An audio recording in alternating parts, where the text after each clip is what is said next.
The penthouse was quiet, too quiet for a home with 2 children. Serena Wood stood barefoot in the kitchen, her fingers moving mechanically as she sliced cucumbers with precision. Each motion was measured, deliberate. There was no joy in the act, only routine. The twins, Dara and Dora, giggled faintly from the playroom. Their laughter filtered through the marble walls like a ghost of happiness she barely remembered being part of. Her reflection in the oven door showed a woman who no longer recognized herself. Not truly. The glow from her early 20s, gone. The sparkle that used to light up her face when John looked at her, extinguished. Her silk robe clung to her curves, but it didn't matter. He hadn't noticed her in years. Upstairs, footsteps thudded in rapid succession. John, pacing again. That meant a storm was coming. She closed the fridge and straightened the silverware. Every fork was aligned, every napkin folded with care. It wasn't for presentation, it was survival. John liked order, neatness, control, but lately, even perfection seemed to provoke him. The creak of the staircase, the sudden silence. Serena. She flinched, though she'd been expecting it. Yes? She called, smoothing the towel between her fingers. He descended like a prosecutor, a sheet of paper gripped tight in his hand, the latest credit card statement. His lips were already curled in contempt. What is this? She didn't need to look. You went to Kaya? 500 on skincare? He sneered. For what? Her pulse quickened. She braced herself. It was for me, she answered. Calm, controlled. A moisturizer and serum. He scoffed. For you? You planning to walk a red carpet I don't know about? Serena held his gaze. I needed something for myself.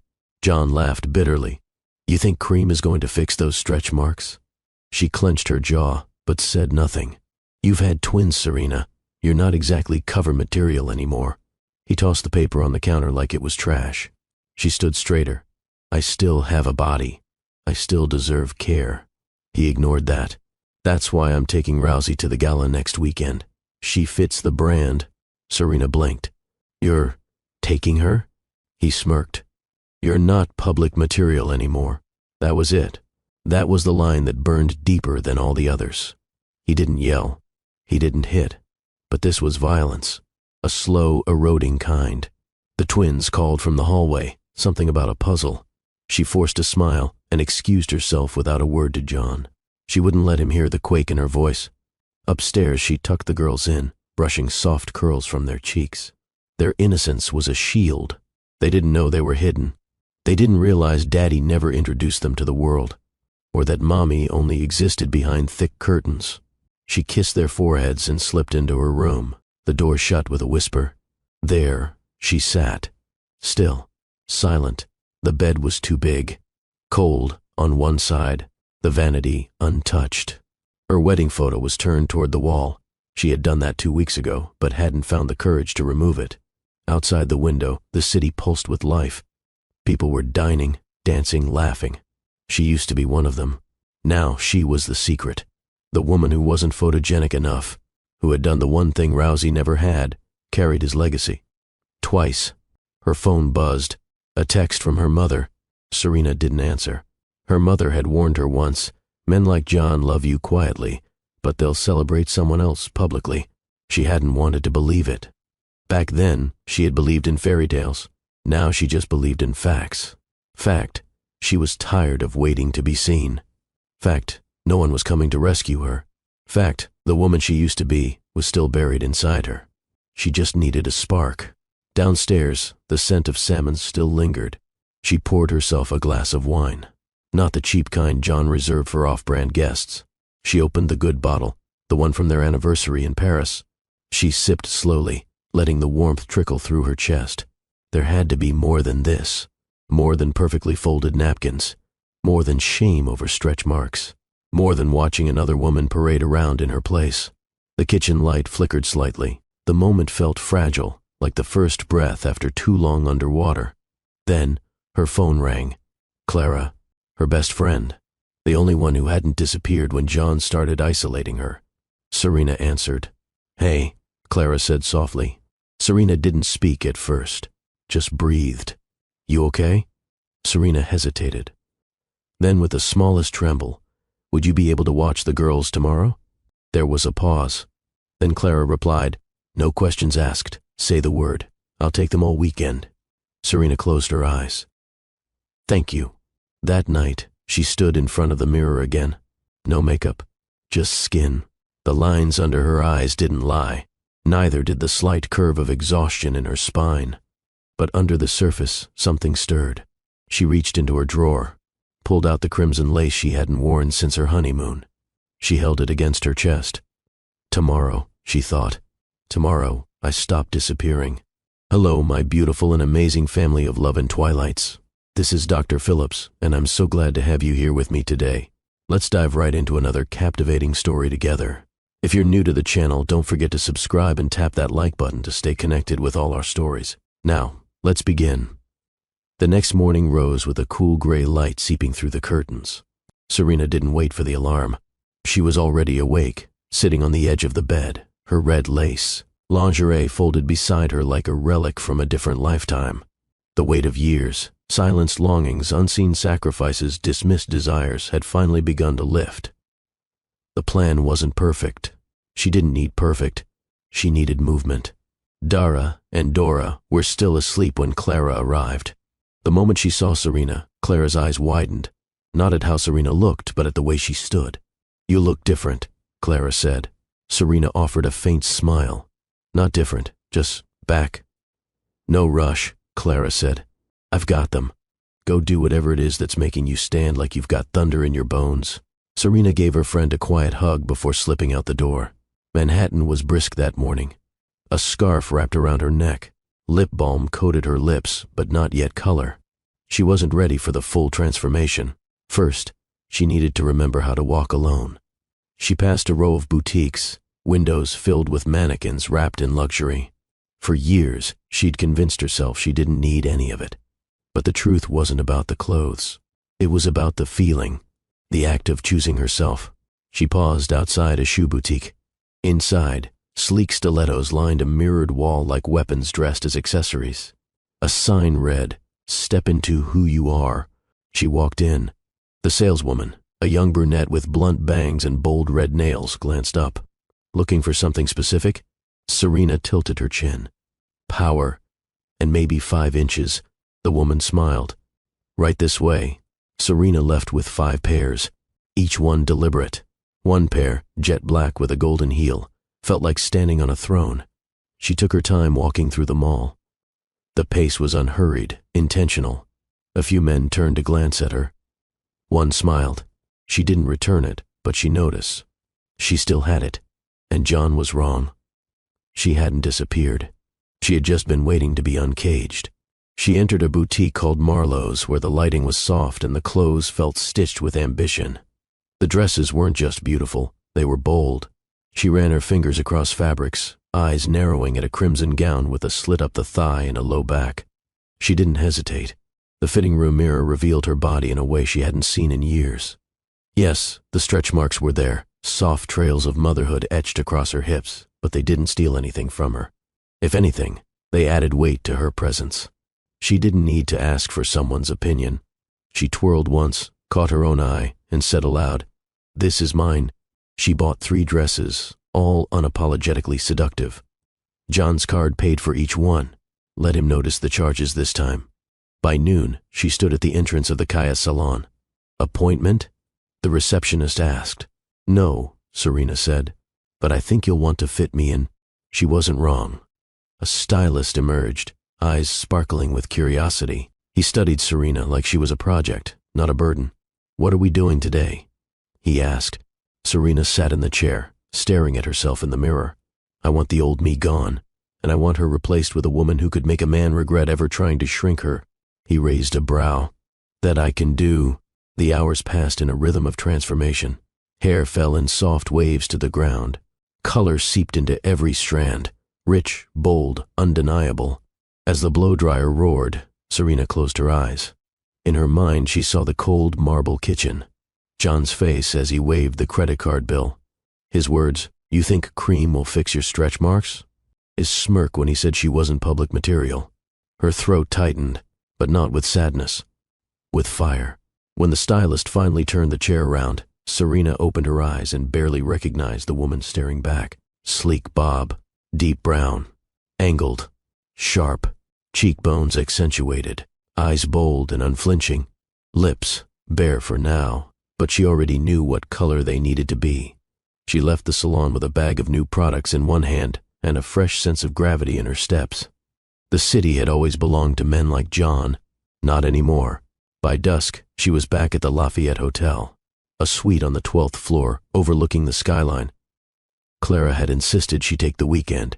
Go find yourself, she had said. And if you can't find her, build her. Serena stripped slowly. First, the coat. Then the blouse. Then, the high-waisted pants that had wrapped her waist like armor all day. She stood in her lingerie, facing the floor-length mirror. Her skin shimmered under the ambient light. Her stomach bore evidence of creation. Her thighs held strength. Her breasts, full and proud, no longer hidden beneath utility bras or oversized t-shirts. She climbed onto the bed and curled around a velvet pillow. Not from loneliness, but from choice. She let her hand roam across her own skin. Not rushed, not apologetic. She touched herself because she could. Because it reminded her she was alive. Because it reminded her this body had always belonged to her. She whispered to the ceiling, "You made me invisible. I'll make myself unforgettable." And as sleep took her, she dreamed of red dresses, slow kisses, and her daughters clapping as she walked into a room. Morning in Manhattan broke with gold seeping through the skyline. The Lafayette Hotel glowed in that early hush, its high floors wrapped in quiet. In suite 1203, Serena lay awake, not out of restlessness, but readiness. This wasn't just another day. It was a beginning. She rose from the bed slowly, letting the sheets slip off her like old skin. The mirror greeted her again, but this time she wasn't inspecting flaws. She was observing power. Her bare feet touched the cold marble floor. The silence no longer felt hollow. It felt earned. She moved to the bathroom and turned on the shower. Steam curled against the glass as hot water began its dance. She stepped in. It wasn't the water that washed her. It was intention. Her hands roamed her body, not critically, but tenderly. Her fingers traced the slight lines across her hips, the evidence of life carried and birthed. She touched her arms, her stomach, her thighs, not searching for imperfection but claiming territory. John had made her body feel like a burden. Today, it was a temple. She tipped her head back under the stream, letting the warmth coat her scalp, her shoulders, her spine. Her mind didn't wander to him. It stayed here, with her. Wrapped in a plush towel, Serena stepped out of the bathroom and crossed the room toward the bed. She'd laid out an outfit the night before, a cream silk blouse, high-waisted black trousers. That cinched her waist just right, and beneath it, red lace lingerie, new, daring, hers. She dressed like a woman ready to conquer, not accommodate. As she buttoned the blouse halfway and let the rest fall open just slightly, she paused in the mirror again. There was a softness to her lips, a fierceness in her eyes. She applied mascara, a dusting of blush, and then bold red lipstick. It was the exact shade of defiance. A knock came at the door. Room service. She opened it without hesitation. The server's eyes briefly darted to her mouth before politely returning to his tray. She noticed, and smiled. She ate slowly. Fruit, eggs, fresh juice. Each bite felt like rebellion. For years, she'd eaten whatever was convenient for John's schedule or the children's needs. Now she fed herself with care. Her phone buzzed again. Clara, all is well. Girls painted half my bathroom wall blue, but we're surviving. Serena chuckled, then typed, Serena, tell them I'll bring glitter next time. She slid on her stilettos and grabbed her purse. It was time. The city roared beneath her heels as she walked past storefronts and strangers. Something was different. People looked longer. Some offered polite smiles. Others looked away quickly, as if unsure what to do with a woman who carried herself like she was done apologizing. A man in a gray suit bumped into her shoulder and muttered, Sorry. She didn't flinch or offer forgiveness. She kept walking. The cafe was tucked between a florist and a bookstore. Serena chose it intentionally. Open-air seating, good lighting, and the kind of place frequented by women who knew their own schedules. She sat by the window, ordered a cappuccino, and waited. Not for anyone else, for herself. As she sipped, she pulled out her notebook. Not a planner, not a to-do list. A fresh, cream-covered journal that Clara had gifted her years ago. It had remained unopened until now. She turned to the first page and wrote, "No one will write me out of my own life again." She kept going. Lines flowed like truth. "You are not his brand. You are your own empire. You were never the shadow. You are the sun." The waitress returned and asked if she wanted anything else. Serena smiled. "A refill." "And a croissant." She ate slowly again, this time not because of indulgence, but because the world had spent too long rushing her. This moment was hers. She spent the next hour in and out of boutiques, not because she needed more clothes, but because she was remembering the art of wanting. Not survival, not necessity, desire. In a vintage shop she found a gold chain necklace, delicate but strong. It reminded her of her grandmother, who used to say, "Never let a man dull your shine. They'll try. Your job is to keep polishing." She wore the necklace out of the store. Later, she returned to the hotel with her hands full and her spirit light. The elevator ride to her suite felt like an ascension. Once inside, she stripped again. Not out of shame, out of ownership. She stood in her heels and red lingerie, walking the length of the room with slow grace. She passed the mirror, paused, then turned to face herself fully. This was the woman John never believed could survive without his spotlight. This was the woman who'd been raising twin girls while holding her own breath. This was the woman who no longer needed him to say she mattered. She said it herself. She pulled out her phone and opened the Notes app. A list began to take shape. Find a lawyer. Secure personal bank account. Transfer savings. Buy the dress. Choose the moment. There would be a reckoning, not one with screams or spectacle, but one with poise, red lips, and timing sharp as a blade. The gala was 3 days away, and for the first time in years she was going, not as an accessory, as a statement. That night she ordered dinner to the room, truffle pasta, roasted vegetables, and a glass of red wine. She played music. She danced barefoot. Alone, but never lonely. She thought of Dara and Dora and how they deserved to see their mother as more than tired, more than hidden. They needed to see her laugh, to wear red, to own space, so that one day, when someone tried to make them small, they'd remember their mother had fire. And it never dimmed. She opened her closet. The red dress waited, still wrapped in its silk bag. She unzipped it halfway, letting her fingers explore the smooth fabric. Then she closed it again. Not yet, but soon. The next time she wore it, it wouldn't just be a dress. It would be the answer to every time someone asked, "Where is John Woods' wife?" She was done hiding. Let the world meet her now. The sun had barely risen when Serena's fingers hovered above her phone. She hadn't called anyone in a long time without an excuse, especially not for help. But today wasn't about pride. It was about taking back control. She scrolled to Clara's contact. Her thumb hesitated for only a second before she pressed call. It rang once, then twice. Clara's voice came on sleepy but alert. "You okay?" Serena took a breath. "I need you." There was no dramatic pause, no sigh, no judgment. Just, "What time do you need me?" "By noon. I need a full day." Clara didn't ask why. She didn't pry. "Bring their overnight bags. I'll keep them as long as you need. You focus on whatever this is." Serena exhaled, her throat tightening at the quiet loyalty in her friend's voice. "I'll make it up to you." "You'll do no such thing," Clara said. "You gave me strength once, remember, when I almost didn't leave Malcolm?" "This is just the return of favor." Serena smiled faintly. "I remember. You said your kids deserve to see you choose yourself." Clara's voice warmed. "Now it's your turn." By 11:30, Serena had packed Dara and Dora's things. Pajamas, toothbrushes, their favorite bedtime books, matching plush bears.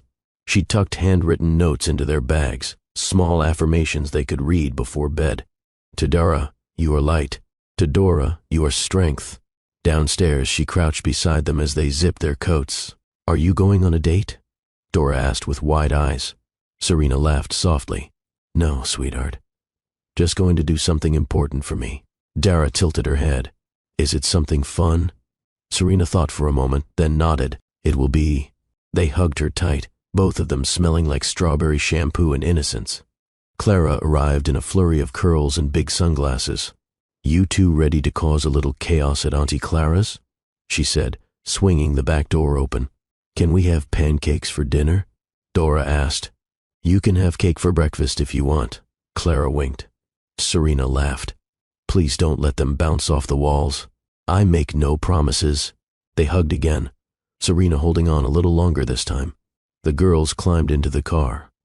Clara leaned over the door. "Whatever you're planning," she whispered, "make it unforgettable." Serena's smile didn't waver. "I intend to." The moment the car pulled away, silence wrapped around Serena like silk. It wasn't the same silence as before. This one was chosen. She walked back inside slowly. No rush, no need to brace herself for John's moods. He was away at work, or with Rousey, whatever fantasy he was curating that day. That wasn't her concern anymore.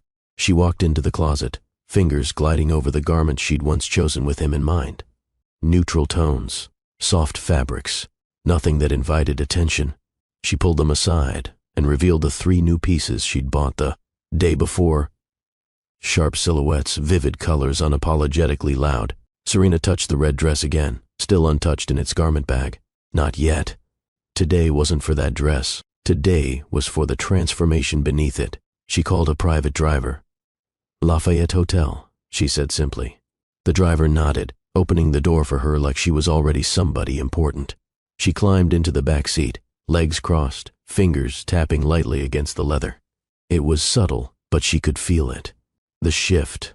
Something had taken root, and it wasn't waiting for permission anymore. She passed the time checking her reflection in the window, not for vanity, for certainty. She wasn't nervous. Not really. But there was an electricity under her skin, a buzz that reminded her of the first time John had kissed her in public. That flash of being wanted, seen. Except now, the difference was stunning. She didn't need anyone else to confirm her worth. This time, she saw herself. The hotel suite welcomed her like an ally. She walked in and dropped her bag on the velvet chaise. Her phone vibrated. A message from Clara. "Clara, they're good. Already playing salon with my dog. Focus on you." Serena set the phone down and turned to the full-length mirror. Then she laughed. Not a small chuckle, a real, chest-deep laugh. Because for the first time in a long while, she wasn't scared of the mirror. She wasn't tucking anything in. She wasn't shrinking. She was preparing to emerge. The air in the suite had a stillness to it, not dead, but waiting. Serena moved deliberately now, every step like punctuation, every breath with intent. Her suitcase lay open on the bed, the silk interior reflecting soft light. She lifted the lingerie first, red lace, the kind she once wore to seduce, but now wore for herself. She placed it gently on the bed, beside a pair of glossy black stilettos, and moved toward the bathroom. The mirror greeted her again. No judgment this time, just observation. Her robe slipped from her shoulders and pooled at her feet. She stared at her reflection. Stretch marks, full hips, rounded thighs, strong arms. A woman who had survived childbirth. A woman who had carried love, pain, and silence in equal measure. But now she carried herself. The shower steamed quickly. She stepped inside and let the heat melt into her skin. This wasn't about cleansing. This was preparation. Water slid down her spine like liquid courage. She shampooed slowly, conditioned like she was oiling armor. Her skin welcomed the lather, luxurious, thick, scented with something sensual and deep. Not for anyone else's pleasure, just hers. When she stepped out, she toweled herself dry in front of the mirror. No rush, no hiding. Then she moisturized from head to toe, watching every inch glow under her fingertips. By the time she walked back into the bedroom, towel wrapped around. Her hair, her skin looked like it had remembered its own language. She sat on the edge of the bed and exhaled. The mirror across from her caught the light in a way that made her body shine. She smiled, then rose and opened the wardrobe. She didn't reach for the red dress. Not yet. She selected a new cream blouse with mother-of-pearl buttons and slipped it on, leaving the top 3 undone. Then the black trousers, tailored perfectly, hugging her in all the right places. Next, the heels. When she stood, she felt taller than 5'8". She felt unshakable. The necklace she'd bought, the delicate gold chain, rested against her collarbone like a whisper of memory. She stepped toward the vanity and sat. Makeup waited, carefully curated. She began with her brows, softly defined. Then her eyes, subtle smoky shadow, liner that winged with purpose, mascara thickening lashes into fans. Her lips came last. The red, that same bold red she hadn't touched in years. She applied it carefully, the color blooming across her mouth like vengeance done with velvet. She looked up at her reflection, then stared. Not a single part of her shrank. She turned sideways, then angled slightly. There was no bad angle, only a woman who'd returned to herself. Serena picked up her phone and switched the camera to selfie mode. She clicked once, twice, then again. No filter, no soft lighting, raw and real. She stared at the photos, each one unapologetically confident. She didn't smile in them. She didn't need to. The power was in the silence between the frames. She glanced at the clock. Nearly 5. Still hours until the gala. But this wasn't about the gala yet. This was about proof that even before she walked into that ballroom, she had already arrived. She walked across the room and poured herself a glass of red wine, sipped, stared out the window. The city glistened with the arrogance of wealth and ambition, but for the first time in a long time, Serena didn't feel beneath it. She was part of it. She belonged in it. Maybe not as John's wife, maybe not as the woman who stood beside him like a silent footnote, but as someone in her own right, someone who could own a room without needing a name tag to be recognized. Her phone buzzed again. A text from an old college friend she hadn't spoken to in nearly a year. Tasha, saw your post. Girl, damn, you look powerful. Serena blinked. She hadn't realized she posted it. She opened Instagram.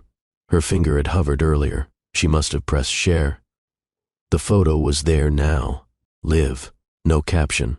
Just a red mouth, steady gaze, and undeniable presence. The comments were already growing. Wow. Unbothered queen. That glow is disrespectful. Where's she been hiding? John's wife? She closed the app. It didn't matter what they said. This moment wasn't about going viral. It was about arrival. She turned back to the mirror, unbuttoned another notch on the blouse, tilted her head, then leaned in. You forgot me, she whispered to her reflection, imagining John's voice behind her, shocked, threatened, undone. But you'll remember me now. She applied a final coat of gloss over the lipstick and stood. Straight, whole. Serena stepped out of the hotel lobby like it was a runway, and the city was finally watching. Her heels struck the pavement with confidence, not arrogance, just certainty. She wasn't invisible. Not today. Not anymore. She wasn't heading to just any store. She had a destination in mind, a place where she used to glance at the windows and walk away, convincing herself. She didn't need anything luxurious because mothers should be practical. Today, she wasn't shopping for comfort. She was arming herself. The mall stood like a cathedral to excess. Glass domes, polished floors, everything scented with citrus and wealth. It was the kind of place John frequented, just never with her. She walked in with her chin high, ignoring the way the security guard glanced sideways, as if unsure whether to greet her or assess her. Her tailored pants, lipstick, and stare made the choice for him. He nodded. Serena didn't pause. Her first stop was a shoe boutique. The shelves shimmered with glossy leather, satin, and studs. She walked past rows of loafers and boots until she found what she needed, stilettos. High, dangerous, exquisitely made. A young man approached, clearly new, clearly startled by her poise. May I help you? Yes, Serena said, lifting a shoe with a golden heel. I'll take this one, and bring me your 5 best-selling heels in my size. No wedges. He blinked. Right away. She sat, crossing her legs, the hem of her blouse falling just above the curve of her thigh. Not deliberate, just present. As he returned with boxes, she tried each pair. The gold heels made her taller. The crimson stilettos sharpened her legs like a statement. The snakeskin ones dared the floor to talk back. She chose all 5. From there, she moved to the high-fashion wing of the mall. Past the generic names, she entered La Marie, a designer house John had once bought a watch from, but had never taken her inside. A tall black woman in a linen suit greeted her. Looking for something specific? She asked with the gentle curiosity of someone used to reading moods. Serena paused. Yes, I want a dress that makes people stand. I want fabric that silences rooms. I want to walk in and never need to introduce myself. The woman smiled, her eyes gleaming with the thrill of the hunt. You're looking for disruption. I'm looking for arrival. Follow me. They moved past racks of subtle dresses into a private back room. The walls were lined with gowns that didn't just hang, they commanded. The attendant, her name tag read Elise, held up options one by one. This one's got movement. No. This one's loud but the slit's conservative. No. Then she reached for a gown that looked like it had been dipped in fire. Deep red, low-cut neckline, thigh-high slit, backless. Serena took one look and whispered, "Yes." The dressing room was quiet, except for the rustle of silk. Serena stepped into the gown, her hands steady. The fabric hugged her without pleading, honored her curves, kissed her skin like devotion. When she turned to the mirror, her breath caught, not in doubt but realization. This dress wasn't just beautiful. It was a mirror of who she'd become. She walked out to Elise, who gasped softly.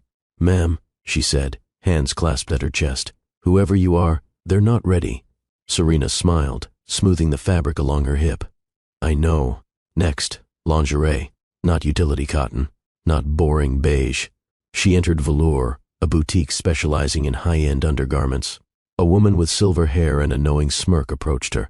"Something for someone special?" the woman asked. Serena tilted her head. "Yes." "Me." She selected a crimson lace set that matched the gown perfectly. Then a black set, barely there. Then ivory silk, for quiet victories. She didn't flinch at the price. She swiped John's card. Sweet vengeance in one smooth motion. The cashier tried not to react, but Serena caught the flicker in her eyes when the name on the card popped up. She leaned in and said quietly, "He'll notice when I walk into the room, not when the bill hits him." The cashier grinned. "Yes, ma'am."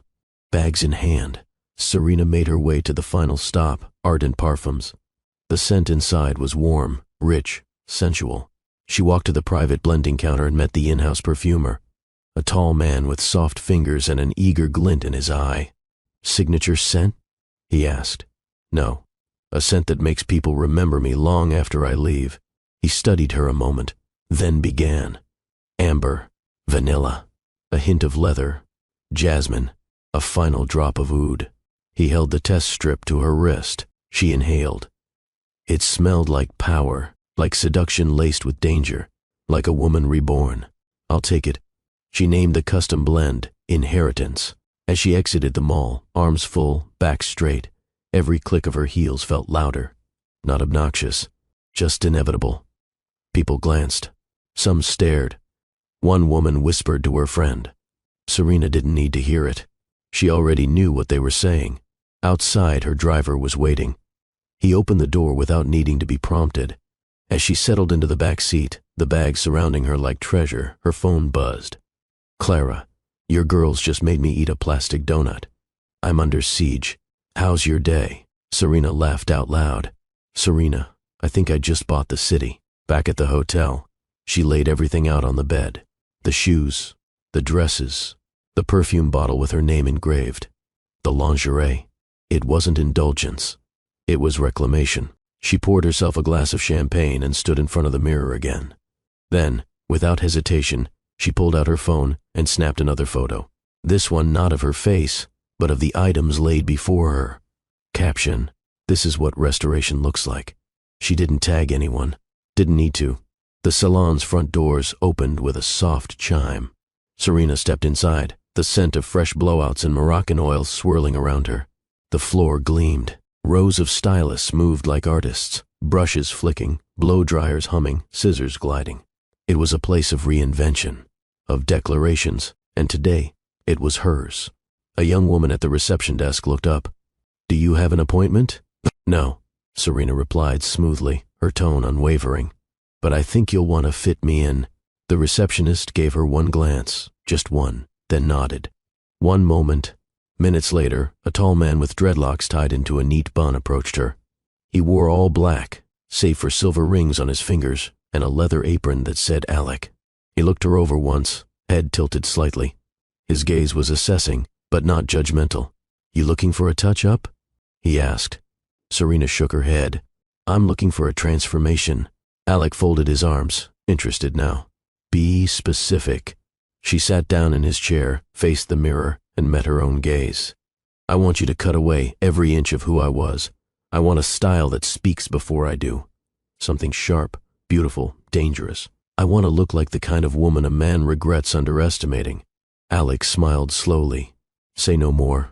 He began by unclipping her hair and letting it fall down her shoulders. It was thick, long, and had gone untouched for far too long. Once, John had loved it, had begged her to leave it natural, said it looked softer, more maternal. Serena didn't want softness. Alex's fingers combed through the strands. You sure you're ready? I was ready yesterday. He didn't hesitate again. The scissors came next. Long chunks fell like pieces of the past. With each cut, Serena felt lighter, not just physically, emotionally, visibly. The weight of trying to be what John wanted, the pressure to maintain a version of herself that served someone else's comfort, it slipped to the floor. She didn't flinch once. When the majority of the length was gone, Alec began shaping it, sculpting it into a bob so precise it looked like geometry. Angled at the jaw, blunt at the ends, sleek, striking, unforgettable. Then came the dye. Serena had always worn her natural shade, deep brown, untouched. But now, Alec mixed a cocoa-rich gloss with a hint of burgundy. When it caught the light, it would shimmer, like fire without flames. As the color set, she sat in silence, a towel around her shoulders, her reflection sharpening by the second. Alec returned after 20 minutes and began rinsing. She leaned back into the basin, letting the water flow through her scalp. Her eyes closed. Her mind wandered, not to John, not to the twins, not even to Clara, just inward, to herself, to the little voice that had been quiet for years and was now screaming, not out of fear, out of joy. Back at the station, Alec blow-dried her new cut with intention. Every strand fell in place like punctuation. When the chair spun toward the mirror again, Serena stared. And stared. The woman looking back at her was everything she had asked for. Bold, chiseled, luminous. Not a whisper of apology left in the angles of her face. Alec applied a touch of makeup. Soft gold around the lids. Liner sharp enough to command attention. Blood-red lips that matched her lingerie and her mood. He stepped back. Now that's the face of a woman who doesn't ask for approval. Serena stood slowly. She took one final look in the mirror and nodded. She's here. At the front desk, she paid in full, with a card that bore the name of the man who once told her she wasn't worth the public eye. The receipt printed. She signed with a flourish. As she stepped outside, the wind lifted the collar of her blouse. The city felt different now, like it wasn't just towering around her, it was watching her back. She pulled out her phone and opened the camera again, tilted her chin, clicked, then walked away without reviewing the shot. She didn't need to. She knew what it captured. Hello, my amazing family. If you are still here with me enjoying this story, please don't forget to hit the like button and subscribe, because we're about to enter the most interesting part of the story. The suite was quiet when Serena returned. She stepped inside and paused near the door, one hand still on the handle. The sun was beginning to drop behind the buildings outside, casting a warm amber glow over the skyline. The city buzzed far below, but up here, the stillness was sacred. She slipped off her heels and let them rest by the door. The silence didn't feel empty. It felt earned. She moved toward the bed and set her purse down. The red dress hung untouched in its silk garment bag, still waiting. Tonight was not its night, not yet. There was still one more thing she needed before stepping fully into her next chapter. She walked to the mirror. Slowly, deliberately, she unbuttoned her blouse, each pop of the pearl fastening marking another layer shed. When she reached her trousers, she undid them with one smooth motion and let them fall to the floor. Now, only the lingerie remained. Red lace, unapologetic, beautiful. Serena stood tall, letting her eyes take in every inch of herself. She didn't focus on flaws. She didn't search for angles. She just saw. She climbed onto the bed, sinking into the plush comforter. The room was dim, the city's golden light still trailing in through the windows, giving her skin a soft sheen. Her hands moved first to her stomach, the place where her daughters had once lived. A body changed, but not ruined. Never ruined. She slid her fingers gently over the curves of her waist, the lines along her hips. She closed her eyes, not because she was afraid to look, but because she wanted to feel. Her breath deepened. This wasn't performance. This wasn't for seduction. This was reclamation. Her palm brushed along her thigh, then up to her ribs. She cupped her breast, her thumb grazing softly over the lace. A quiet sigh escaped her lips, not loud or dramatic, just real. Her body warmed under her own touch, not because she missed someone else, his hands, but because she remembered what it was to deserve her own. No judgment, no shame, no filter. For years, she dimmed herself, covered up, moved quietly, touched herself in shadows, if at all, out of habit, not hunger. But tonight, she allowed the truth to settle. She missed being worshipped.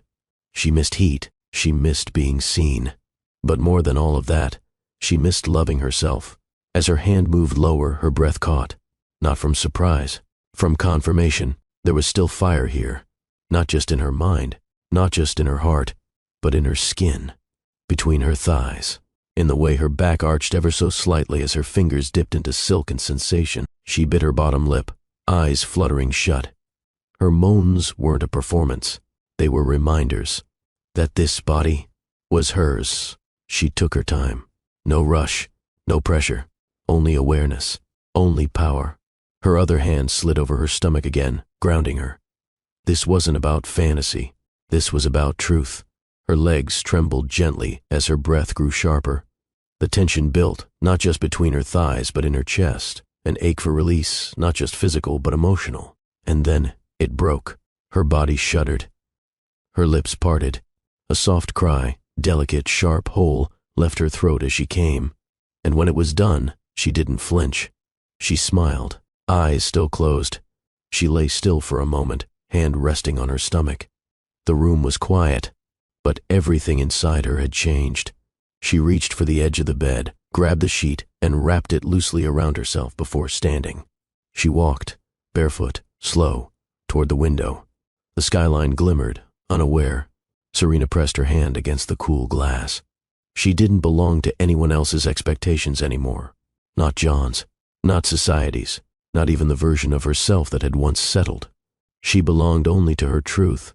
She whispered to her reflection in the window, "I don't owe anyone softness if they can't handle my strength." Then she turned away and let the city keep glowing.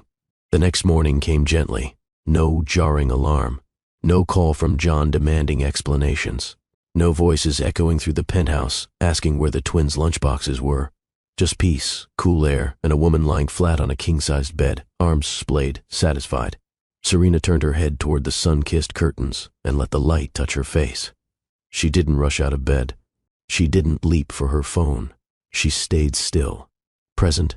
Then, slowly, she reached for her phone, not to scroll through chaos, but to open the camera. She switched to the front-facing lens and studied the image on screen, bed tousled, curls, bare shoulders, full lips still kissed with faint traces of red. Her eyes were heavy, lidded, yes, but clear, awake. She didn't take a picture. She just looked, then smiled. Not for anyone else, just her. She rose from the bed, pulled the sheet around her, and padded to the floor-length mirror again. The same one she'd stood in front of the night before, now bathed in morning light. She dropped the sheet. Her skin, kissed with warmth, shimmered slightly.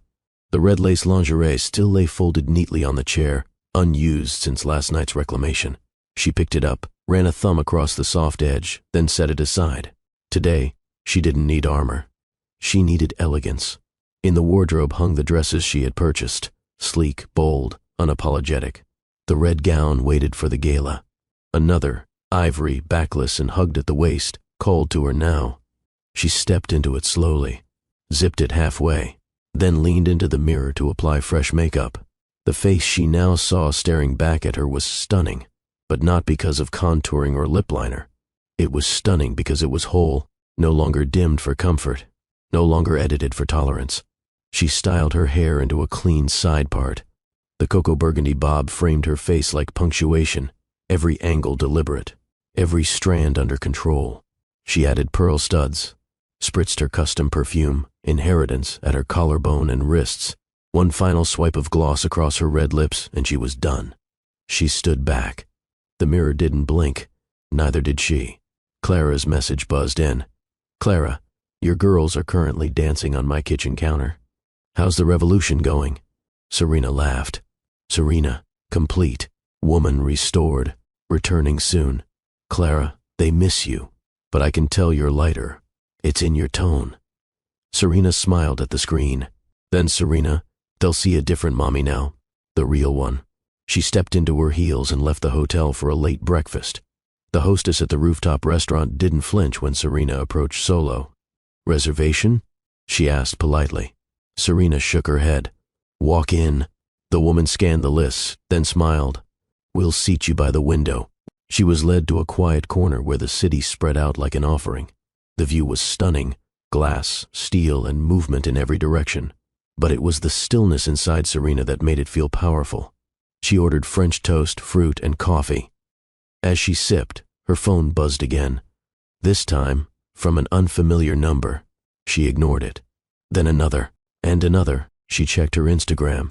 The photo from the day before, the shot of the red dress, heels, perfume, and lingerie, had caught fire. Thousands of likes, hundreds of comments. Wife of CEO John Woods? Where has she been? She's the one he hid. Absolute goddess energy. Serena closed the app. She wasn't surprised. She hadn't posted for applause. But she knew how the world worked. A beautiful woman re-emerging from silence always sparked curiosity and envy.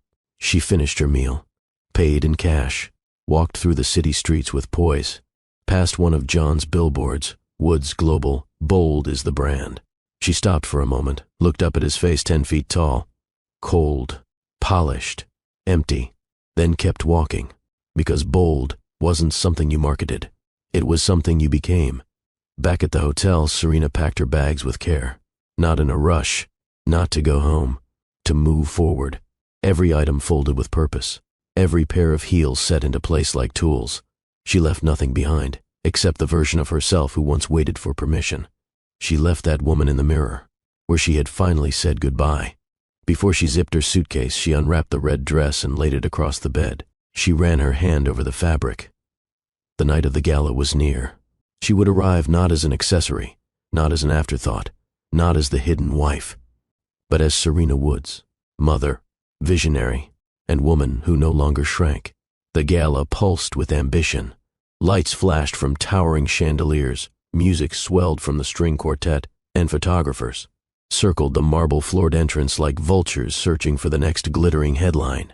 John Woods arrived at 7:48 p.m., sharp, his arm around Rousey Langford's waist. Rousey was dressed for spectacle, not elegance. A white sequin dress clung tightly to her hips, cut low in front, even lower in the back.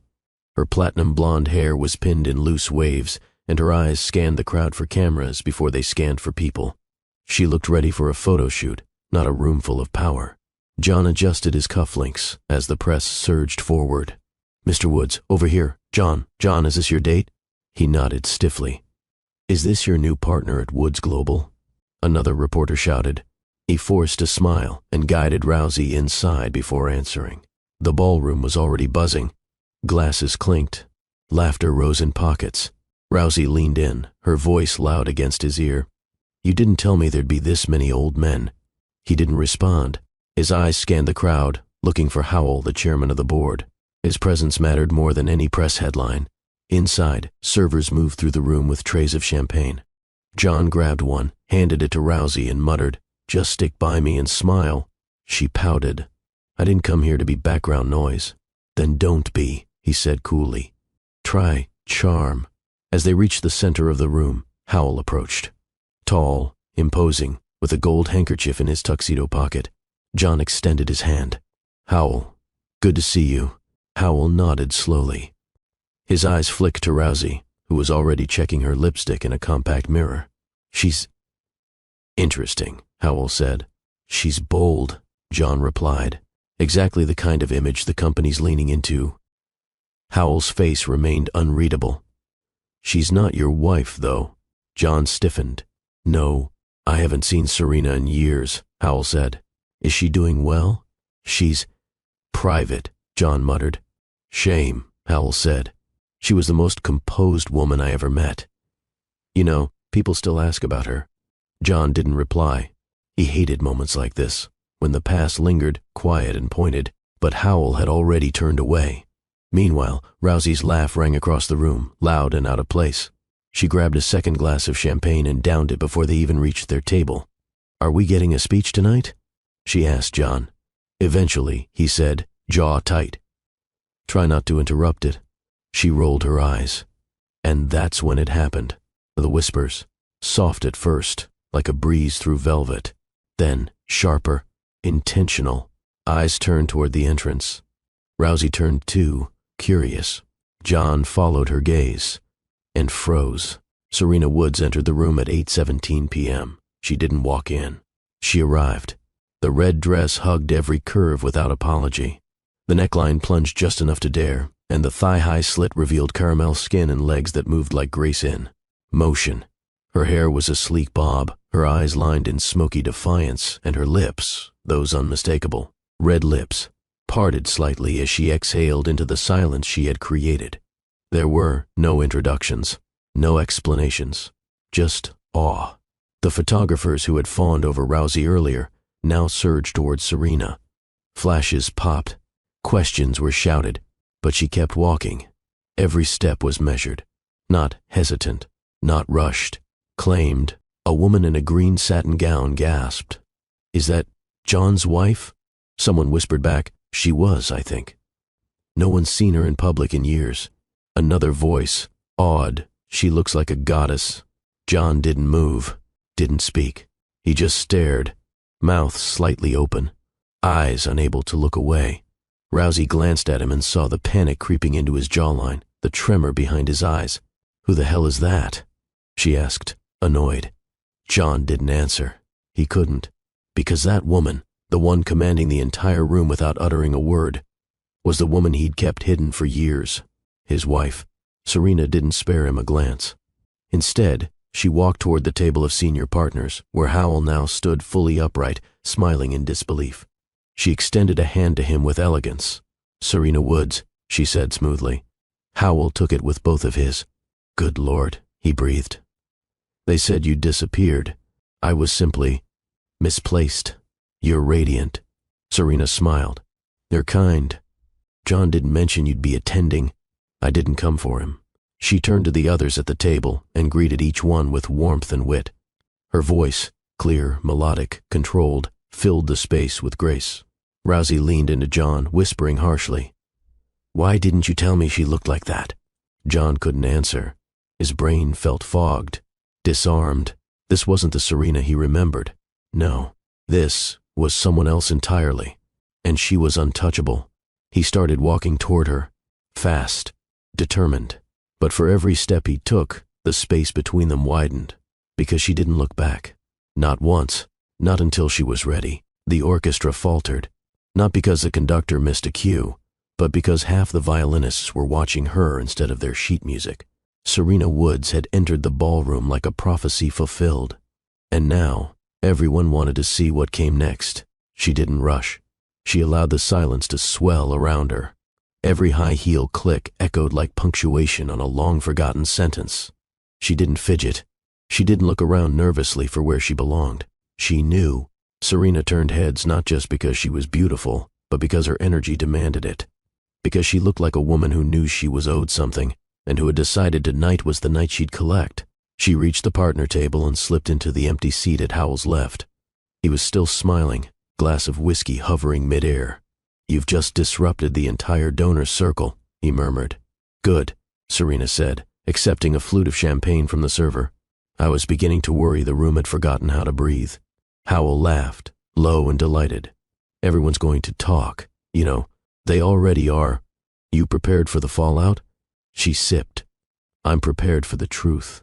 Across the ballroom, John stood frozen. Rousey tugged at his arm, annoyed. "What's the problem?" "You look like you've seen a ghost." He didn't answer.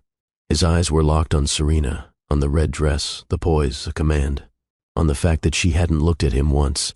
He moved toward her, almost without thinking, like a man pulled into gravity. Serena didn't flinch when he approached. She turned her head slowly, like she'd just noticed a ripple in an otherwise still lake. "John." Her voice was soft, measured, but it cut through the music like a blade. "Serena," he said, his mouth dry. "You can't just show up like this." "I was invited," she replied calmly, "by Howell. This is a charity gala, for the board. Not your private stage. You made a scene." "No, John. I am the scene." Howell leaned back in his chair, watching with interest. So did the surrounding tables. John lowered his voice. "We need to talk. Somewhere private. No, you need to listen. And I'm comfortable right here." He reached for her wrist, not hard, just an attempt to assert control, but Serena's eyes hardened instantly. "Touch me again," she said quietly, "and security will escort you out." The threat wasn't empty. It was royal. John stepped back instinctively. The guests nearby pretended not to eavesdrop, but they were all listening.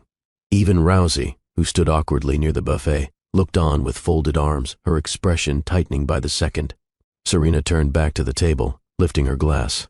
"To reappearances," she said to Howell with a smile. "To reclamations," he replied, clinking her flute gently. And that was it. John walked away, but not to Rousey. He drifted, lost, scattered, no longer the sun around which the room revolved. Rousey tried to catch his arm. "You didn't tell me she was this thing." He pulled away. "She was never supposed to be here," he muttered. At the table, Serena laughed at something Howell said, a natural laugh. Bright, unforced. The sound warmed the air. People who had once ignored her at events were now circling, eager to reintroduce themselves. A partner's wife leaned in. "I don't mean to pry, but are you really John's wife?" Serena turned to her. "Still legally." "But not for much longer." The woman blinked. "I always wondered why we never saw you. I assumed, well," Serena smiled thinly, "you assumed I didn't fit the profile." The woman flushed. "That's not what I meant, but it's what you thought." Serena didn't raise her voice. She didn't have to. The woman stammered, then walked off in search of less threatening conversation. Howell leaned closer. "That was elegant. I've had practice." As the night wore on, Serena floated from group to group. She wasn't clingy. She wasn't passive. She owned each conversation, discussing business trends, philanthropic expansions, and her upcoming design projects. Each answer was confident, informed, sharp. People who once thought of her as the hidden wife now leaned in to hear her speak. She wasn't just present. She was central. Eventually, a server approached her with a note. "Private terrace, 10 minutes. H. Serena read it, folded it once, and stood. The terrace was quiet. The city stretched beneath her, twinkling, powerful, oblivious. She stepped into the wind, her dress catching just slightly, the slit rising high along her thigh. She didn't shiver. She didn't fidget. She simply stood. A door opened behind her. She turned. It wasn't John. It was Howell. He approached slowly, hands in his pockets. "You left everyone inside starstruck," he said. She arched a brow. "You say that like it's a problem." "It's not." He stopped beside her. "It's magnificent."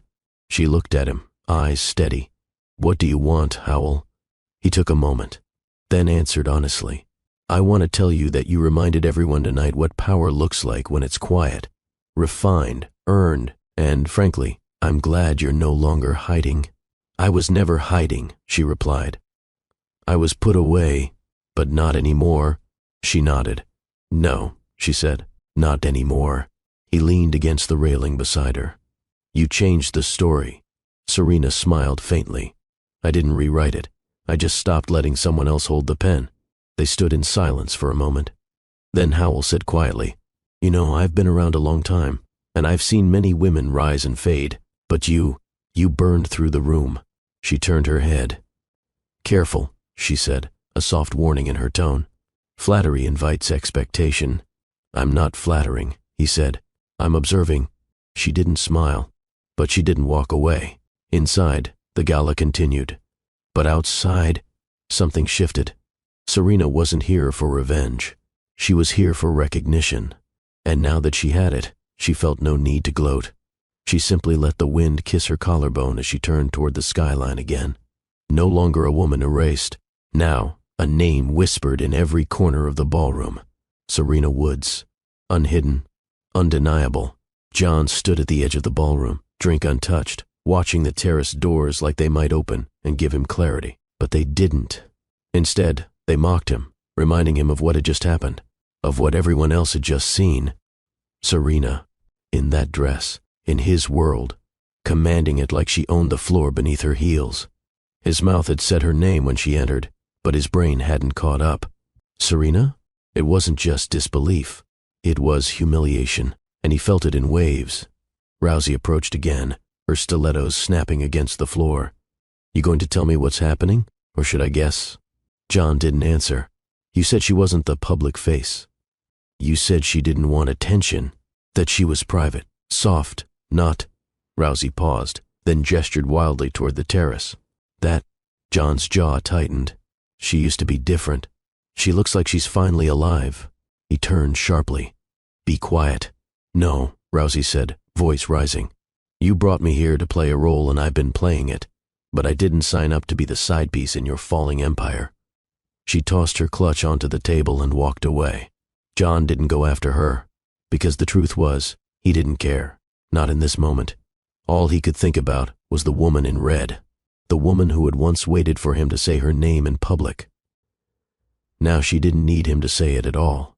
Inside, murmurs continued to ripple, whispers, side glances, smirks. The brand John had worked so hard to build, controlled, precise, intimidating, had been cracked open by a single appearance. Not a scandal, not an outburst, just Serena, existing.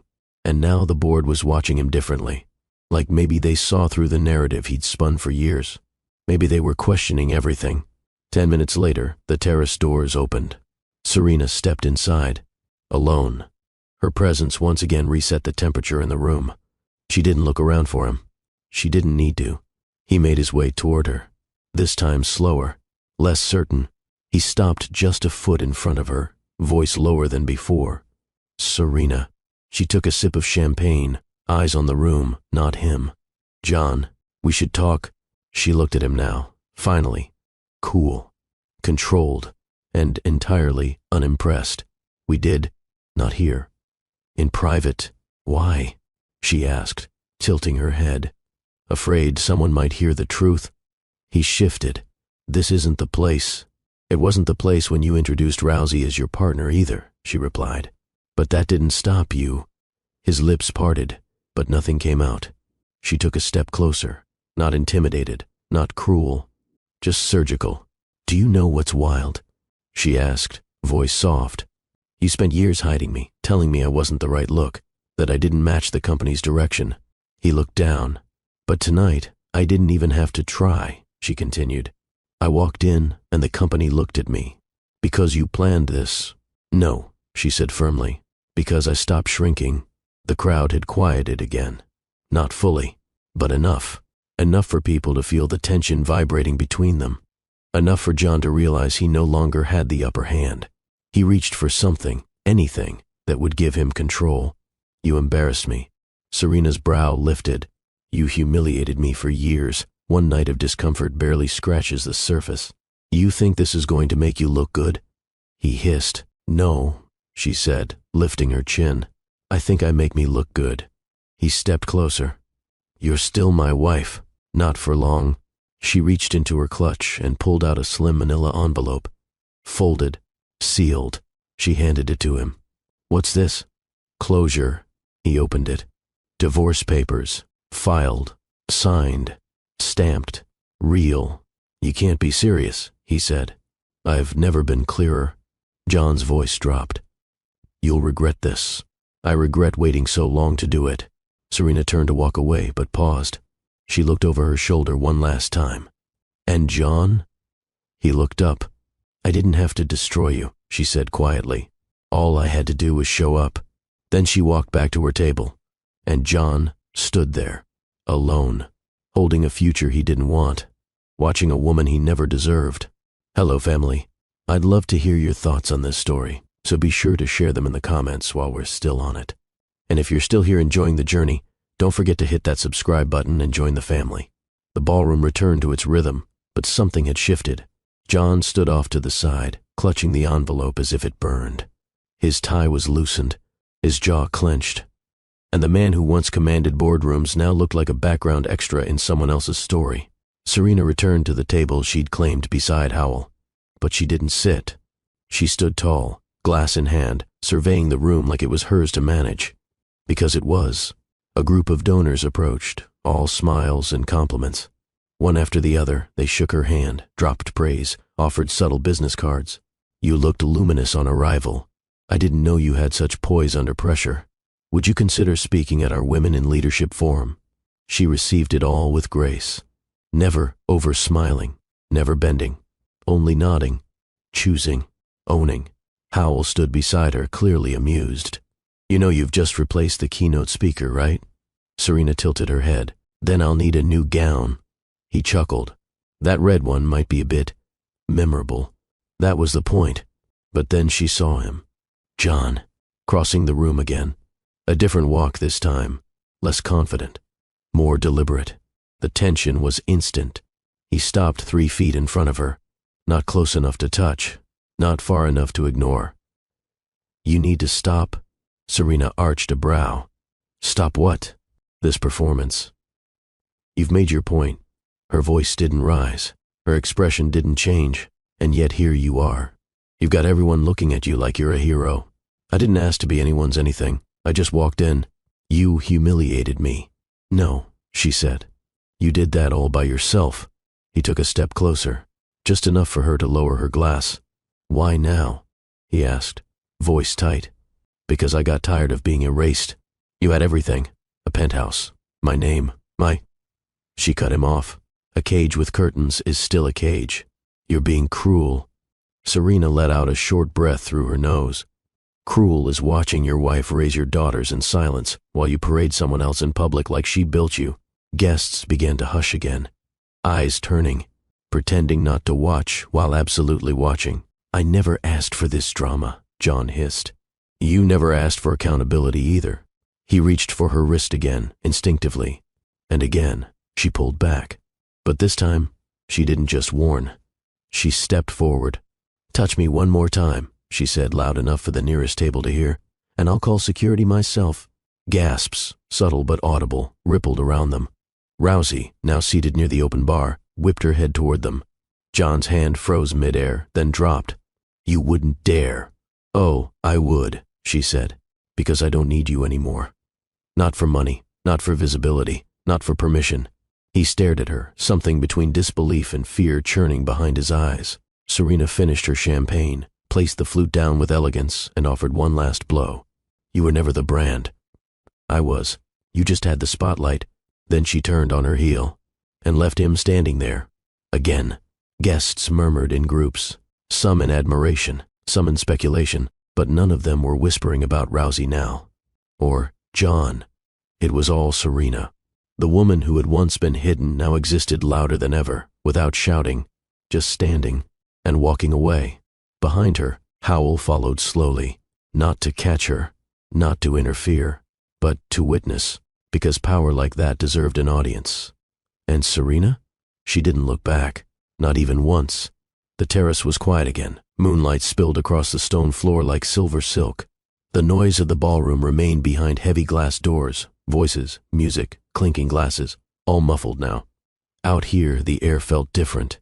Clean, clear, free.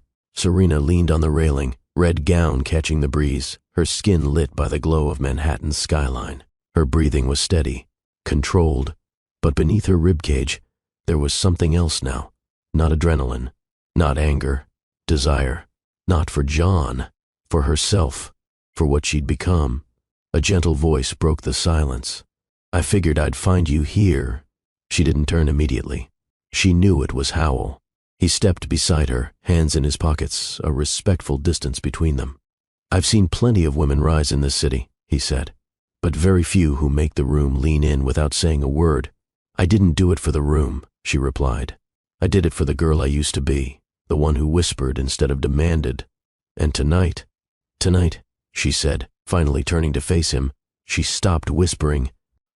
Howell didn't respond with words. He looked at her the way men look when they're trying not to ruin something sacred, when they're not sure if they're standing beside a person or a shift in the earth. Serena took a step closer. He didn't move. Her voice was soft. You didn't just follow me out here to give compliments. No, he admitted. I didn't. Then say what you came to say. He studied her for a moment. Seeing you tonight, it reminded me that control and grace can live in the same body, and that sometimes it's the woman who doesn't shout who ends up owning everything. Her lips curled slightly. You're flirting with metaphors. I'm flirting with you. She didn't react with surprise. Instead, she let the silence stretch just long enough to make him wonder what her answer would be. Then she said, "You're not the first man to try." "But I'm not John." "No," she said. "You're not." The breeze lifted again, brushing against her thighs as the slit of her dress danced. His gaze dropped, then rose again, disciplined, but not indifferent. "You looked at me like I was a woman," she said. "You are not a wife, not a brand. No, not someone attached to someone else. Never." Her chest rose and fell slowly. She stepped even closer. "So why are you still standing over there?" He took the cue. He closed the distance. When Howell reached her, he didn't reach for her waist. He didn't grab her face like some rushed romance. He let his fingertips trace her arm, bare, warm, electric. It wasn't hunger. It was reverence. "You sure?" he asked, barely above a whisper. Serena nodded. And that was all. Their lips met slowly. Not hesitant, intentional. A kiss not about claiming, but acknowledging.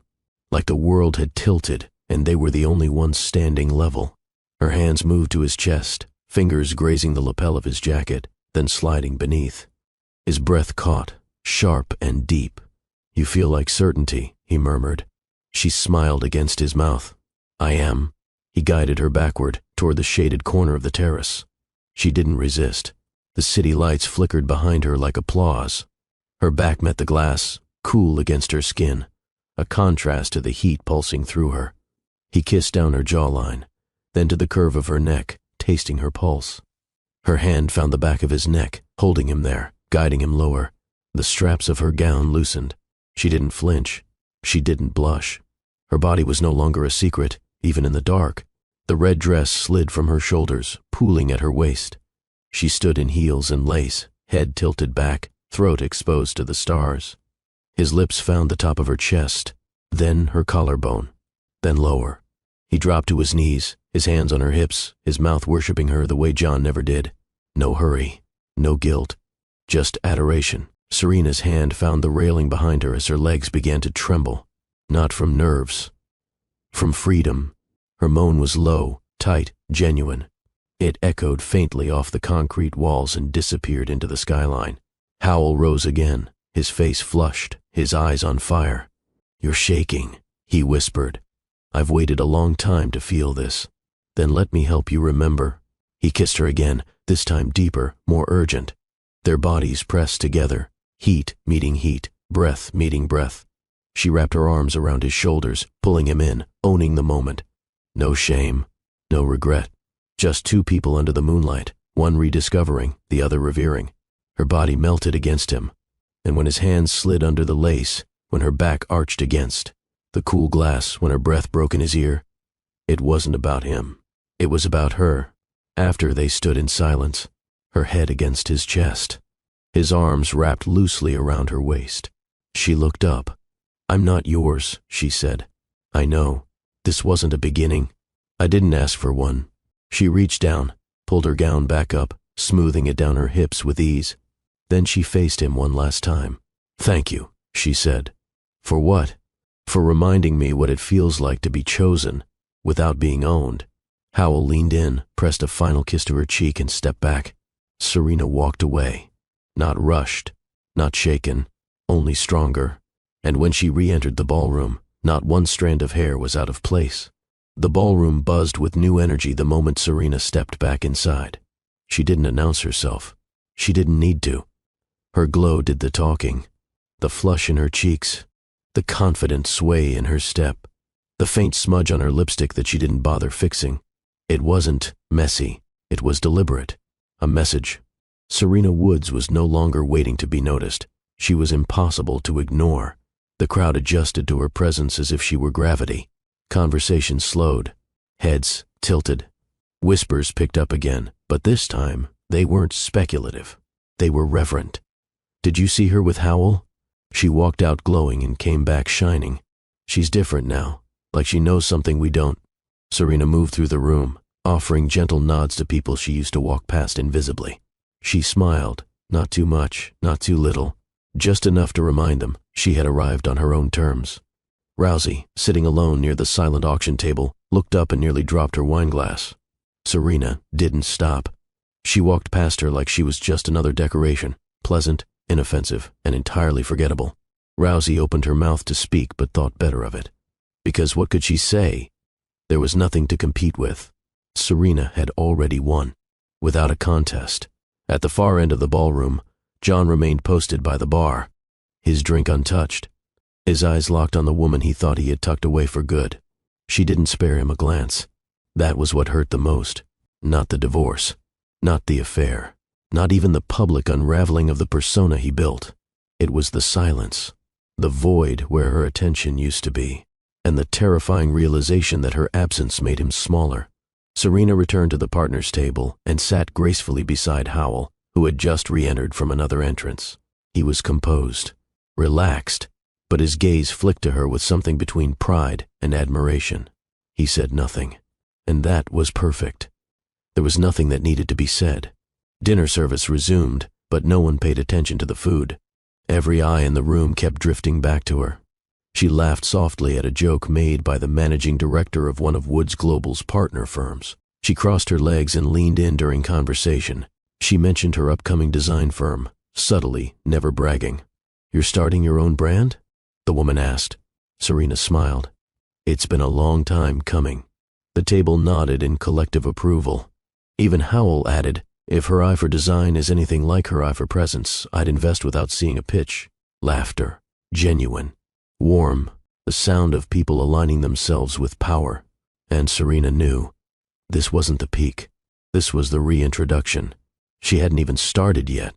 Across the room, a junior analyst from Woods Global whispered to his colleague, "I thought she was just the CEO's wife." His colleague shook her head. "That was your first mistake." At one point, the MC took the stage to make announcements and thank the top donors of the night. When Howell's name was read aloud, polite applause followed. But when Serena's name was added, for her sudden but impressive contribution to the event's arts initiative, the applause shifted. It turned into a moment, louder, longer, not because of the number on the check, but because everyone knew she didn't need John's money to matter. She was the money. She was the moment. Rousey left early. No announcement, no scene. She exited quietly, heels echoing against the marble like a white flag. John didn't follow her. He didn't move, not even when Serena stood to give a toast on behalf of the initiative she'd just funded. She didn't need notes. She didn't need permission.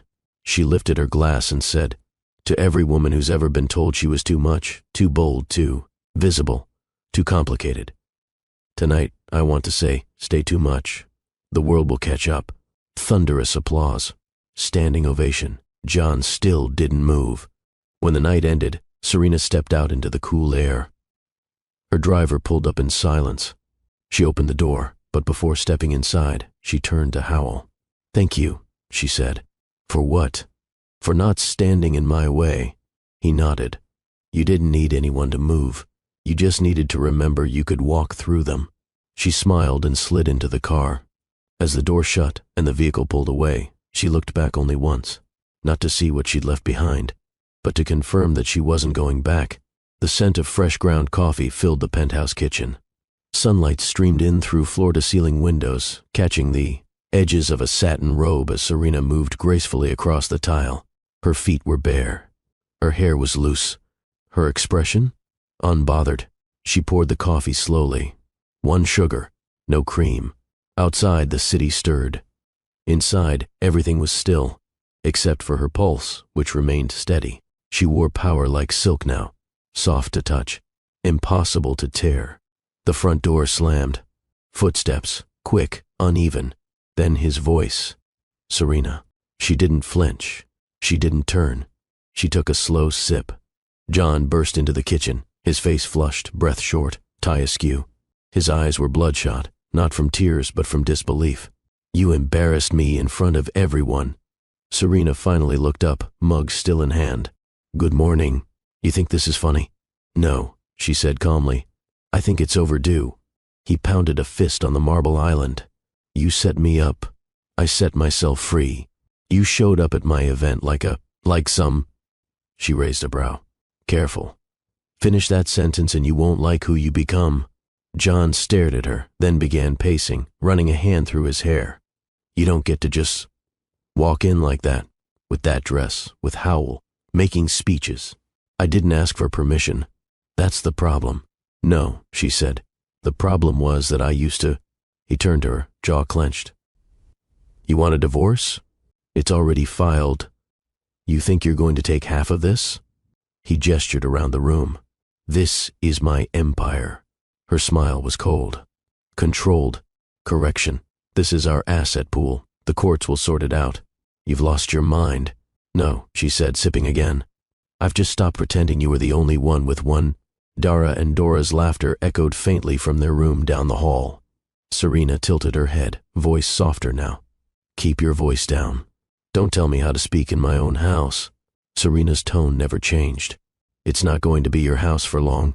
He laughed bitterly, pacing again. So what now? You walk away and become some charity queen, date a board member, play the wounded icon? She set her mug down gently. I'm not playing anything. I'm being. There's a difference. You think you'll win in court? I'm not trying to win, she said, walking around the counter, standing directly in front of him. I'm trying to close the door you slammed years ago and pretend it didn't make a sound. He stared at her like he was seeing her for the first time. Maybe he was. Serena looked down at the man who used to define her schedule, her tone, her wardrobe. Now she barely recognized him. John, she said softly, you could have had a partner, a real one. You chose an audience instead. He scoffed, but it was weak. You're acting like you're some victim. No, she said, eyes sharp. I'm the aftermath. He stepped back. Quiet. Defensive. You don't care what this does to our image? I care what this does for my daughters. They deserve to see a mother who doesn't swallow herself to keep a man full. A long silence followed. Then his voice dropped. Quieter now. What about them? She crossed her arms. They'll be fine. Because they're loved. Because I'll protect their peace. Even if you couldn't protect mine, you're breaking our family. No, she said. You broke it when you decided being seen with someone who looked like me was a liability. That landed. Hard. He blinked. Didn't reply. She continued, voice unwavering. I begged you for presents. You gave me shadows. John turned away. Couldn't meet her gaze now. The same man who once commanded IPO rooms now looked like someone fumbling for a chair in the dark. Is there anything I can say? Yes, she said. You can say nothing and leave. A long beat passed. And then, he did. He turned and walked out of the kitchen. No more threats, no more begging, no more illusion, just footsteps fading down the hall. Serena exhaled, not in relief. In release, she picked up her coffee again, still warm, and took another sip. Dara peeked into the kitchen, rubbing her eyes. Mommy. Serena smiled. Morning, baby. Dora followed, dragging her stuffed lion. Can we have pancakes? Serena nodded. Yes, and chocolate chips too. They squealed. She bent down, hugged them tight, and whispered, Guess what? Everything's okay. Because it finally was. The envelope sat on the kitchen counter, untouched, unopened. John had dropped it there when he stormed out, still sealed, still pristine. But the weight it carried hung thick in the air. Serena didn't rush to pick it up. She moved slowly, deliberately. She poured a second cup of coffee, her fingers steady. The twins giggled from the living room, Dora humming to a cartoon. Jingle while Dara stacked blocks higher than her arms could reach. Life had already moved on. Now it was time to catch up. Serena finally approached the envelope. Her name, Mrs. Serena Woods, typed neatly on the tab. The last time she saw her name in print like that, it had been on their wedding invitation. She ran her thumb along the edge, then opened it. Inside was the official acknowledgement from her lawyer. The filings were done. The process had begun. Papers served. Mediation date set. Asset disclosure ordered. It was real now. Not just an idea whispered over phone calls with Clara or fantasized about during lonely nights. Not just a distant threat muttered after fights. Real. Unfolding. Inevitable. She sat at the dining table with the documents spread before her. Her robe draped gently around her shoulders, the sleeves pulled tight at the wrist as she signed page after page. Each stroke of the pen felt like a sentence, not punishment. Declaration. Page 1. Custody arrangements. She checked the box. Joint custody with primary residence under mother. Page 2. Property division. She listed the penthouse as negotiable, not because she couldn't fight for it, but because she didn't want a place that had heard her cry more than laugh. Page 3. Financial disclosures. Her design firm was listed. Small, yes, but growing. Independent. Finally, page 5. Irreconcilable differences. She stared at the phrase for a moment, then wrote her name beneath it. Serena Woods. Still hers. Always hers. Just as she finished, Clara arrived, hair in a puffball bun, oversized sunglasses on, and the twins running toward her like she was a celebrity. I bring the chaos, Clara joked. Serena smiled. And I bring the calm. They swapped hugs, bags, and updates. As the girls settled back into their routine, Clara pulled Serena aside. You good? She asked, eyeing the paperwork on the table. I'm not sad, Serena said. I didn't ask if you were. I thought it would hurt more. But it doesn't. Because you already did the grieving. Serena nodded.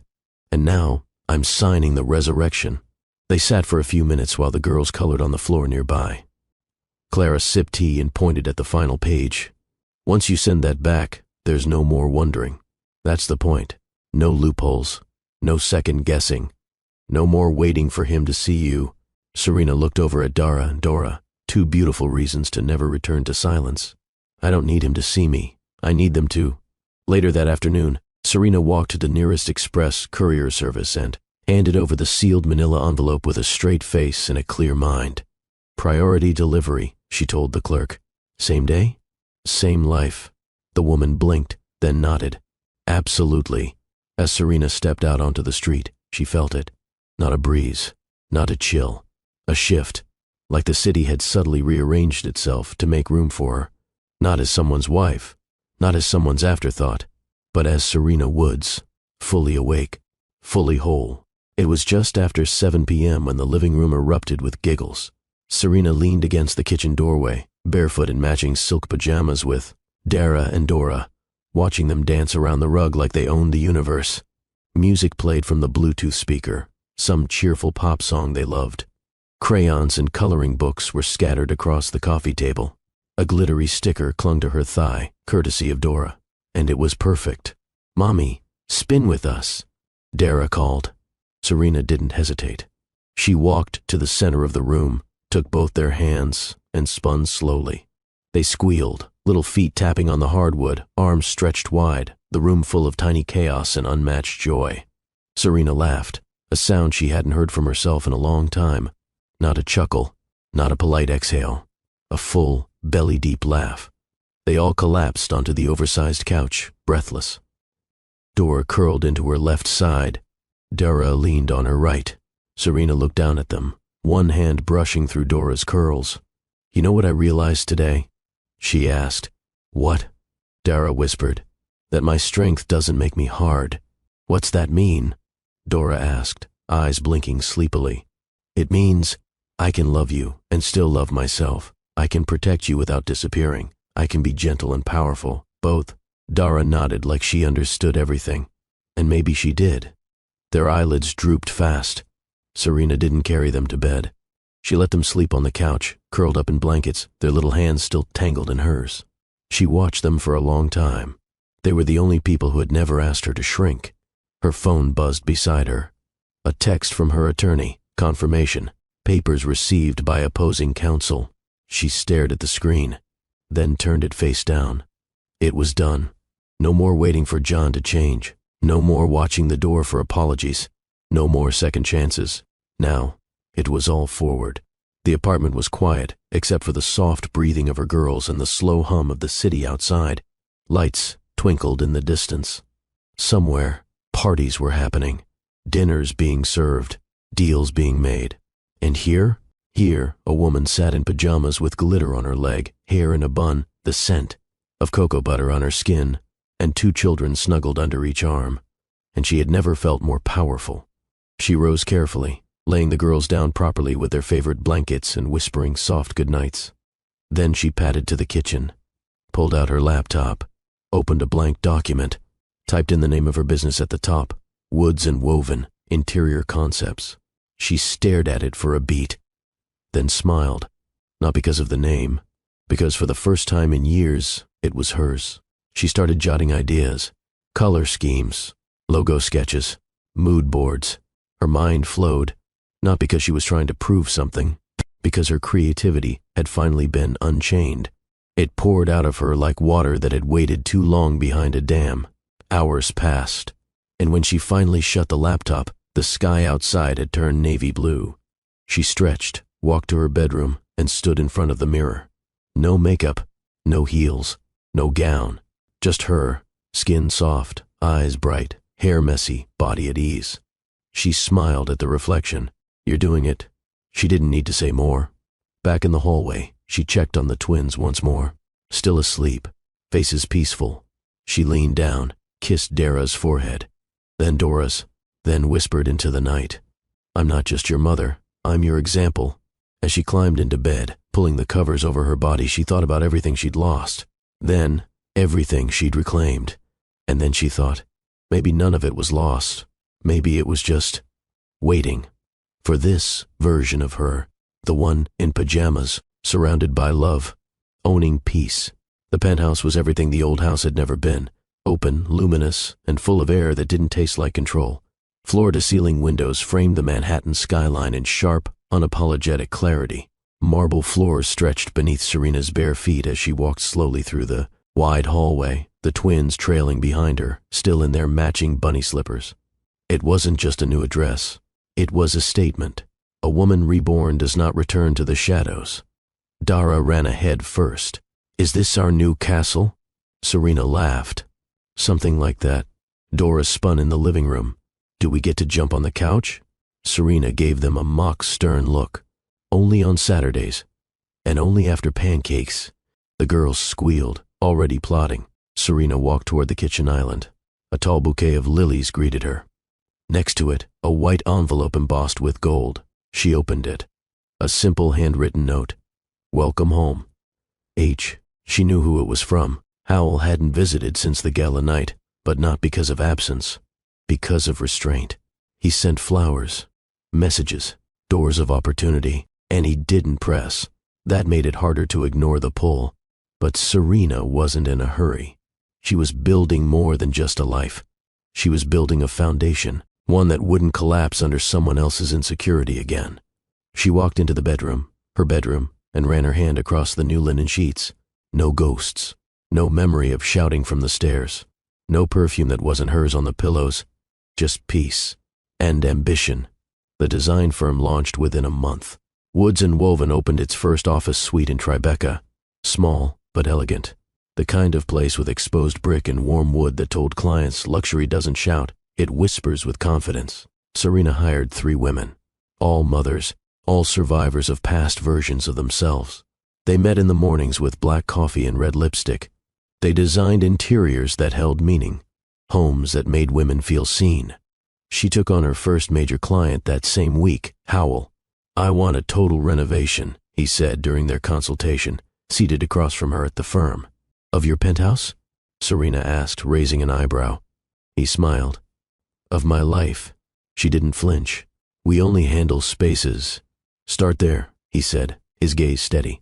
She didn't let him touch her hand that day. But she remembered the look, and she filed it away for later. Not because she needed it, because it was hers to control.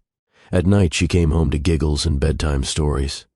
The twins helped her sort fabric swatches and test sofa textures. Dara had opinions on wallpaper. Dora insisted velvet was the superior material for anything royal. Serena let them weigh in on the office lounge color. It became pink. Weeks passed like sunlight through wide windows. The city never stopped humming, but inside her world there was balance. Work, laughter, healing. Then, one Friday evening, while Serena was reviewing tile samples at home, she got a call. "Mrs. Woods?" A female voice asked. "Yes, this is Carmela Wicks. I sit on the board of Women Forward. We'd like to honor you at our fall gala." Serena blinked. "Honor me? Why?" "Your design firm is making headlines. Not just because it's excellent, but because you employ single mothers. And your story, people are starting to hear it. I never told my story publicly. You didn't have to. Serena stared out the window after the call. The skyline glittered, unaware of the woman watching it. She didn't cry. She didn't grin. She just breathed, long, full, as if her lungs had finally remembered what air was supposed to feel like. She heard tiny footsteps behind her. "Mama," Dora's sleepy voice called. "Yes, baby." Dora climbed onto the couch beside her. "Are you happy?" Serena turned, met her daughter's eyes, and said, "Yes, I really, really am." The silk slid over her thighs like a secret only she deserved to know. Red lace, no audience, no occasion. Serena stood in front of her walk-in mirror, fastening the back clasp of her lingerie slowly, savoring each motion. She didn't dress like this for anyone else now. This wasn't a performance. It was a ritual, a daily reminder that her body, her curves, her scars, her softness and steel belonged to her. Only her. She wore lace under power suits. She wore it on slow Sundays when she didn't leave the penthouse. She wore it under sweatpants while dancing in the kitchen with Dora and Dara. Not because someone was watching, because it made her feel tuned in, turned on to her own existence. There were men, yes, handsome ones, intelligent ones, eager ones. She let them take her to dinners, fly her to Napa, leave her voicemails calling her unforgettable. They admired her curves, her wit, her silence, her command, but she never allowed them to own her time. They didn't meet her daughters. They didn't get to sleep over. They didn't hold the reins. One man asked, "What are we?" Serena smiled. "We are exactly what I say we are." He never called again. She was fine with that. She'd learned not to shrink into someone's expectations. Her pleasure wasn't a negotiation anymore. It was a compass. If the kiss didn't melt something in her chest, she stopped it. If a man touched her like he was following instructions from memory, she left him fully clothed. But when a lover kissed the inside of her wrist without rush or whispered praise between breaths, then she let him stay a while. She didn't chase. She didn't wait. She curated. There was one night after a rooftop dinner when she brought someone home, a sculptor from Brooklyn, with eyes like bruised twilight and a voice that made even her silence feel charged. He kissed her shoulder. She pressed a finger to his lips. "No rush," she said. "Savor me." He did. Every sigh she let loose was on purpose. Every arch of her back was power. He worshipped, as they all did.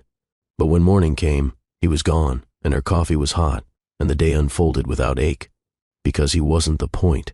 She was.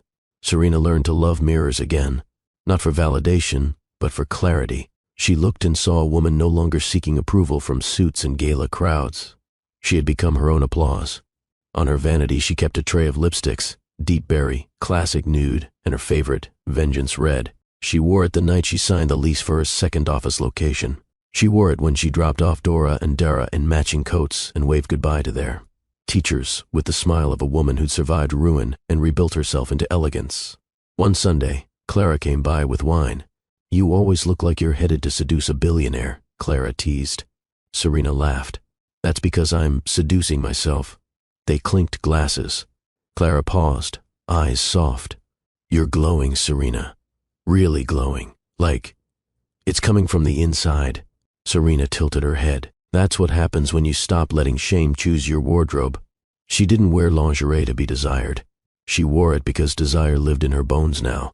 She wore it to feel the silk against her own skin before anyone else could. She wore it to remind herself that pleasure begins with the woman in the mirror. Dora once asked, "Why do you wear red lipstick at bedtime?" Serena smiled and pulled her daughter close. "Because even queens wear crowns when no one's watching." John Woods had always been good at appearances. Custom suits, calculated interviews, gala speeches that made him sound like a visionary. His reputation was a currency, clean, enviable, magnetic. He built an empire on image, and when cracks showed, he painted over them with charm and PR.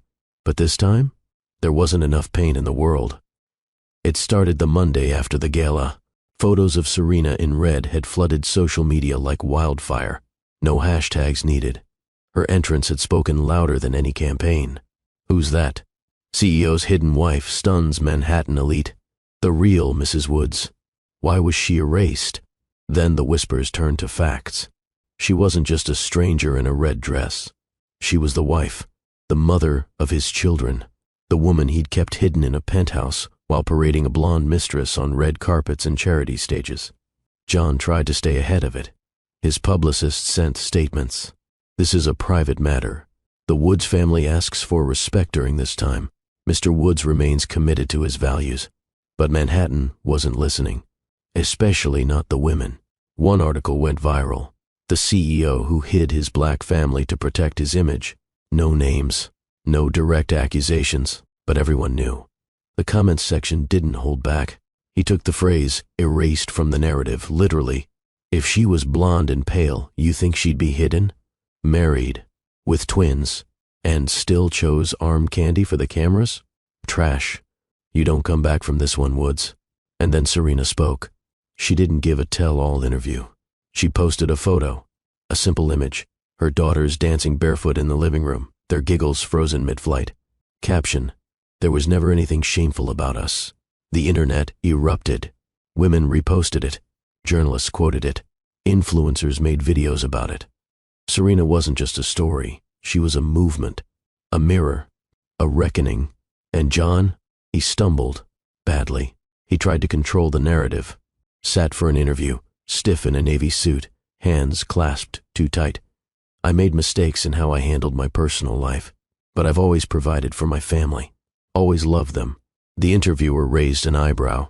"You didn't publicly acknowledge your wife or daughters for over 6 years. Was that love or damage control?" John blinked, hesitated. The segment ended up trending. For all the wrong reasons. At the next shareholder meeting, half the room gave him clipped nods. The other half stared at him like he was a cautionary tale. Mr. Howell didn't say a word, just smiled when John passed him in the hall. Then came the board vote.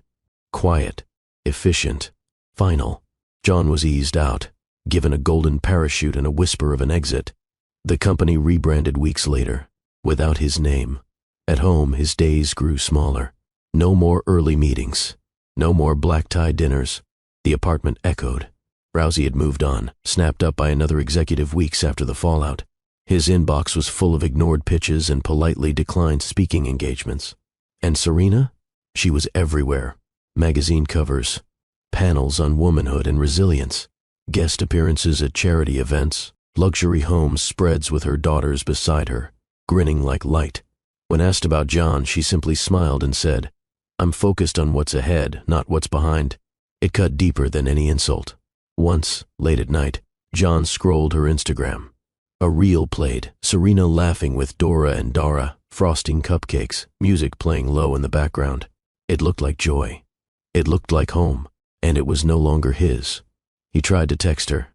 "Can we talk?" No reply. "I miss them." Still silence. The message he didn't send said more.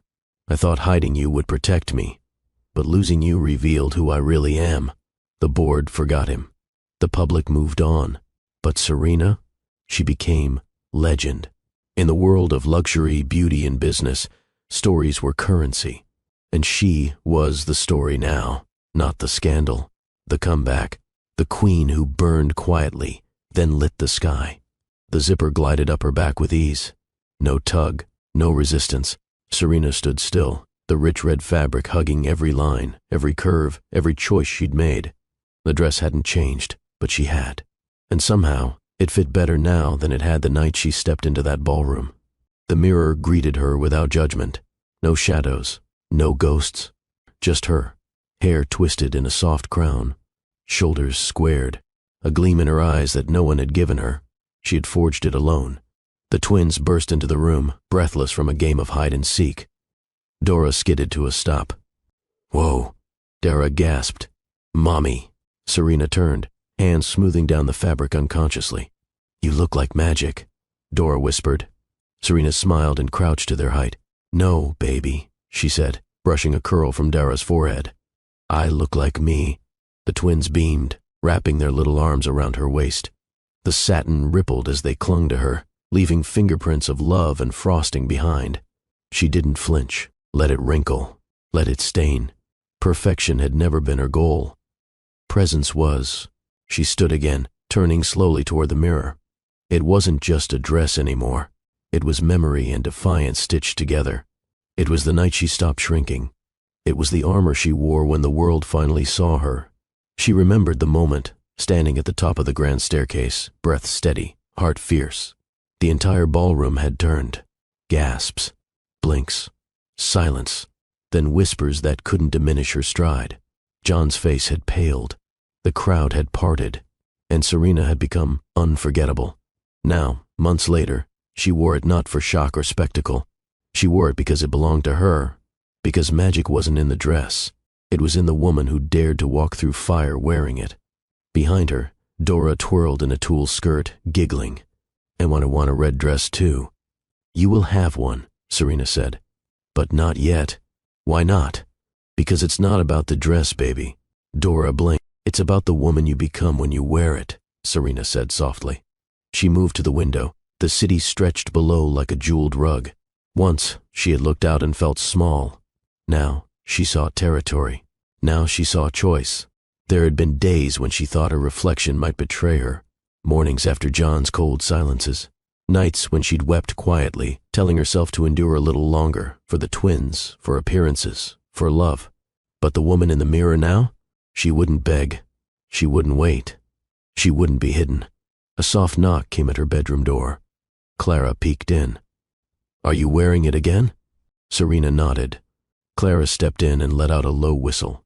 "It's still lethal." Serena chuckled. "It's not the dress, it's the history."